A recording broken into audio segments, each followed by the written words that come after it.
Assalamualaikum warahmatullahi wabarakatuh. Di sini saya akan mempresentasikan tentang pengenalan komputer.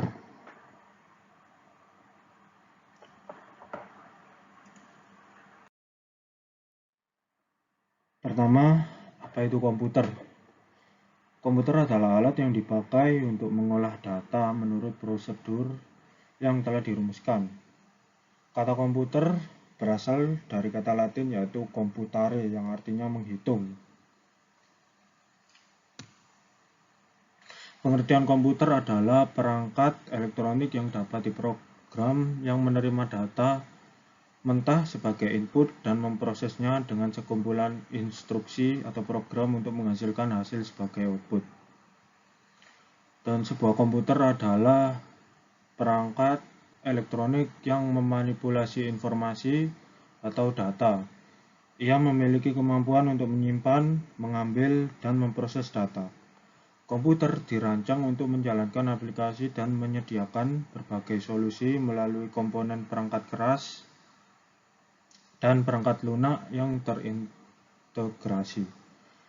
Ia bekerja dengan bantuan program dan mewakili bilangan desimal melalui serangkaian digit biner. Ia juga memiliki memori yang menyimpan data, program, dan hasil pemrosesan.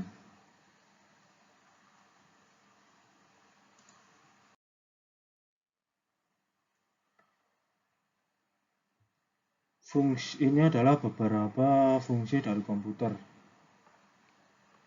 Fungsi yang pertama yaitu sebagai input atau menerima berbagai data. Fungsi komputer secara umum yang pertama adalah sebagai perangkat untuk data input.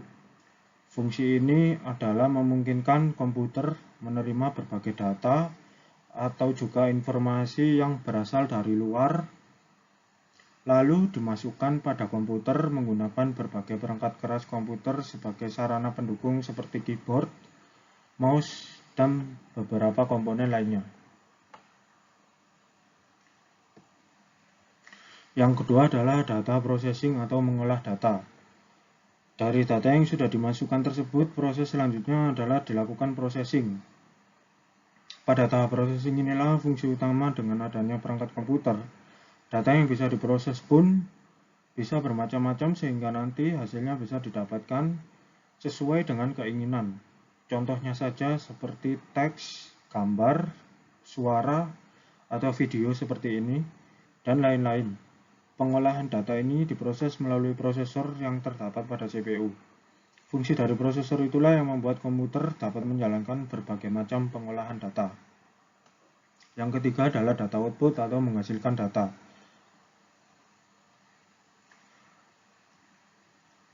Untuk menghasilkan data yang masih mentah tadi menjadi data yang sudah jadi. Seperti yang sudah disebutkan sebelumnya bahwa data mentah yang belum membentuk sesuai dengan keinginan kita dapat diubah menjadi data yang lebih sempurna atau sudah jadi, yang diinginkan oleh user atau konsumen. Contohnya saja, jika kita ingin menggabungkan dua gambar menjadi satu, maka kita dapat melakukannya dengan menggunakan komputer. Hasilnya bisa bermacam-macam seperti pada kertas khusus foto, kertas biasa, keramik, pakaian, dan macam-macam. Namun dengan perkembangan zaman, komputer tidak hanya digunakan untuk melakukan hal-hal standar saja. Jadi untuk data output contohnya seperti printer atau bahkan layar monitor. Kemudian yang terakhir ada data storage atau menyimpan data. Data storage atau menyimpan data adalah komputer bekerja untuk menyimpan data. Misalnya saja jika Anda membuat sebuah file desain grafis yang sudah dicetak sebelumnya, maka data sebelumnya akan disimpan pada komputer sehingga dapat digunakan kembali jika dibutuhkan.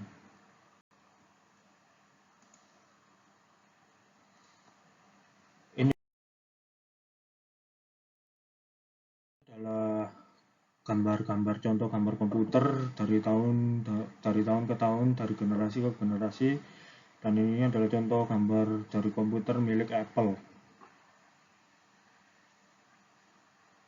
Sejarah komputer berawal dari abad ke-19. ketika Charles Babbage mencoba untuk mendesain komputer mekanik yang bernama mesin analytical. Desain ini menjadi basis kerangka desain komputer sekarang. Ya, komponen pada komputer itu ada 3. Yang terpenting utama adalah software, hardware, dan firmware. Saya jelaskan sedikit. Software adalah perangkat lunak seperti CPU, prosesor, dan lain-lainnya. Dan hardware adalah perangkat keras yang ada pada komputer, contohnya seperti keyboard, mouse, monitor, printer, dan lain-lainnya. Sedangkan firmware ini adalah user atau konsumen atau pengguna komputer itu sendiri yang menjalankan sebuah alat komputer itu sendiri. Firmware juga bisa diartikan programmer atau yang menjalankan komputer. Terima kasih atas perhatiannya. Begitulah penjelasan singkat tentang pengenalan komputer. Semoga yang saya sampaikan bisa bermanfaat. Terima kasih. Wassalamualaikum warahmatullahi wabarakatuh.